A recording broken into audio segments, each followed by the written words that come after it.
ಹುಬ್ಬಳ್ಳಿಯಲ್ಲಿ ನಡೆದಂತಹ ಕಾರ್ಯಕ್ರಮದಲ್ಲಿ ಕೂಡ ಸಿಎಂ ಸಿದ್ದರಾಮಯ್ಯ ಅವರ ಪಕ್ಕದಲ್ಲಿ ಐಸಿಸ್ ಸಂಪರ್ಕ ಹೊಂದಿದ್ದಂತಹ ವ್ಯಕ್ತಿಯೊಬ್ಬರಲ್ಲಿ ಭಾಗವಹಿಸಿದ್ರು ಅನ್ನುವಂಥ ಗಂಭೀರ ಆರೋಪವನ್ನು ಈಗಾಗಲೇ ಬಿಜೆಪಿ ನಾಯಕರು ಹೊರಹಾಕಿರುವಂಥದ್ದು. ಇದ್ರ ಬಗ್ಗೆ ಮಾತನಾಡೋದಕ್ಕೆ ನಮ್ಮ ಜೊತೆಗೆ ಸ್ವತಃ ಬಿಜೆಪಿ ಹಿರಿಯ ನಾಯಕರು ಆಗಿರುವಂತಹ ಬಸವನಗೌಡ ಪಾಟೀಲ್ ಯತ್ನಾಳ್ ಅವರು ಇದ್ದಾರೆ. ಅವ್ರ ಹತ್ರ ಮಾತಾಡೋಣ. ಸರ್, ನೀವು ಹೇಳ್ತಾ ಇದ್ರ ಒಂದಷ್ಟು ಫೋಟೋಗಳನ್ನ ಕೂಡ ಈಗ ಬಿಡುಗಡೆ ಮಾಡಿದಿರಾ, ಅದು ನಿಜಕ್ಕೂ ಆ ವ್ಯಕ್ತಿ ಯಾರು, ಏನು ಹಿನ್ನೆಲೆ ಏನು ಸರ್? ನೋಡ್ರಿ, ವಿಜಯಪುರದಲ್ಲಿ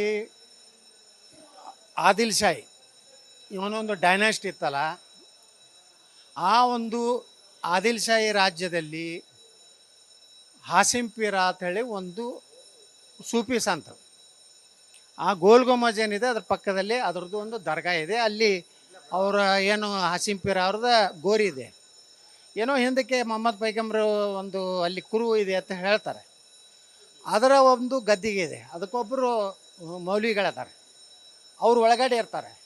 ಅವರ ಸಹೋದರ ಸಂಬಂಧಿ ಇವರು ಮದ್ರಸ ನಡೆಸೋದು, ಅಲ್ಲಿಂದ ಇಸ್ಲಾಂ ಧರ್ಮ ಬೋಧನೆ ಜೊತೆಗೆ ಪ್ರಚೋದನೆಕಾರಿ ದೇಶ ವಿರೋಧಿ ಒಂದು ಹೇಳಿಕೆ ಕೊಡೋದು, ಈ ರೀತಿ ಇವ್ರದ್ದು ಚಟುವಟಿಕೆ ಮಾಡಿಕೊಂಡು ಇವರು ಉತ್ತರ ಪ್ರದೇಶ, ಮುಂಬೈ, ಹೈದರಾಬಾದು ತಿಂಗಳಲ್ಲಿ 2-3 ಸಲ ಇವ್ರ ಪ್ರವಾಸ ಇರ್ತಿತ್ತು.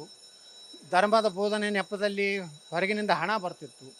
ಇವೆಲ್ಲನೂ ಇದ್ದು ಇವತ್ತು ICSS ಜೊತೆಗೆ ನಂಟಿದೆ ಅನ್ನೋಂಥದ್ದು ನಮಗೆ ದಾಖಲೆ ಸಿಕ್ಕ ಮೇಲೆ ನಾನು ಇವತ್ತು ನಿನ್ನೆ ಮುಖ್ಯಮಂತ್ರಿಗಳ ರಾತ್ರಿ ಎಲ್ಲ ಚಾನಲ್ಗಳಲ್ಲಿ ನೋಡ್ತಾ ಇದ್ದೆ. ಮುಖ್ಯಮಂತ್ರಿಗಳ ಪಕ್ಕದ 2ನೇ ಸೀಟ್ನಲ್ಲೇ ತನ್ವೀರ್ ಪೀರ ಕೂತಿದ್ರು.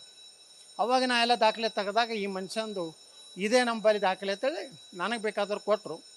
ಅದನ್ನು ಇವತ್ತು ಬೆಳಿಗ್ಗೆ ನಾನು ಹೇಳಿದೆ, ಒಂದು ವಾರದಲ್ಲಿ ಮಾಧ್ಯಮಗಳಿಗೆ ಬಿಡುಗಡೆ ಮಾಡ್ತೀನಿ ಅಂದರೆ ಇವತ್ತೇ ದಾಖಲೆ ಸಿಕ್ತು. ಇವತ್ತೇ ನಾನು ಟ್ವೀಟ್ ಮೂಲಕ ಬಿಡುಗಡೆ ಮಾಡಿದ್ದೇನೆ. ತನಿಖೆ ಅಂತ ನೀನೇ ಅದ್ರ ವಹಿಸ್ಬೇಕು ಅಂತ ಒತ್ತಾಯ ಮಾಡ್ತಿದ್ರು. 100% ಇದು ದೇಶದ್ರೋಹಿ ಕೆಲಸ. ಮುಖ್ಯಮಂತ್ರಿಗಳು ಇಂಥ ಸಭೆಗೆ ಸೇರಿದ್ದು ದ್ರೋಹಿಗಳು, ಹಿಂದೂಗಳನ್ನು ಕೊಲೆ ಮಾಡ್ತೀನಿ ಅನ್ನೋರು, ಹಿಂದೂಗಳ ಸನಾತನ ಧರ್ಮ ನಾಶ ಮಾಡ್ತೀನಿ ಅನ್ನೋರ ಜೊತೆಗೆ ವೇದಿಕೆ ಹಂಚುವುದು ಅತ್ಯಂತ ಅಕ್ಷಮ್ಯ ಅಪರಾಧ. ಮುಖ್ಯಮಂತ್ರಿಗಳು ಇದಕ್ಕೆ ಸಂಬಂಧಪಟ್ಟಂಗೆ ಸದನದಲ್ಲಿ ಏನಾದರೂ ವಿಚಾರ ಪ್ರಸ್ತಾಪ ಮಾಡುವಂಥದ್ದು ಅಥವಾ ಸದನದ ಹೊರಗಡೆ ಮಾತಾಡುವ? ಒಳಗಡೆ, ಹೊರಗಡೆ, ಮೇಲ್ಗಡೆ, ಕೆಳಗಡೆ ಎಲ್ಲ ಕಡೆ ಮಾತಾಡ್ತೀವಿ. ಇದಿಷ್ಟು ಕೂಡ ಬಸವನಗೌಡ ಪಾಟೀಲ್ ಯತ್ನಾಳ್ ಅವರ ಸ್ಪಷ್ಟವಾದ ಮಾತುಗಳು. ಕ್ಯಾಮ್ರಾ ಪರ್ಸನ್ ರಘು ಜೊತೆ Harish Kakolli, news first, Bengaluru. News first, ನಿರ್ಭೀತಿಯಿಂದ ನಿಮ್ಮ ಪರವಾಗಿ.